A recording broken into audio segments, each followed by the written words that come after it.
Hello everyone, welcome to another simple tutorial of Windows 10 in OpenBox channel. So in this tutorial, I'm going to show you how to fix your AMD high definition audio device is not plugged in.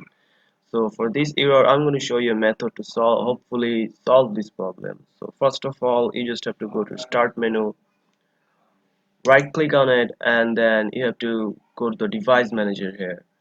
Or you can just search for device manager in the search bar here.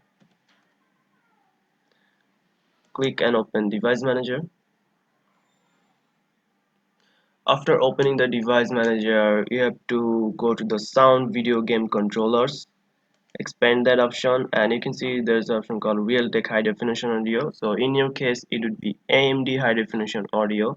So choose the AMD high definition audio, right click on it, go to properties, go to the driver, and click on uninstall device and select delete the driver software for the device.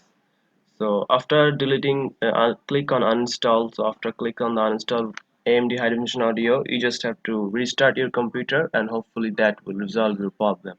So you just have to click uninstall here and then restart your computer. So that's it guys, this is a very easy and simple tutorial for you. So hopefully you find this video helpful. So if you find this video helpful, please subscribe to my channel and thanks for watching.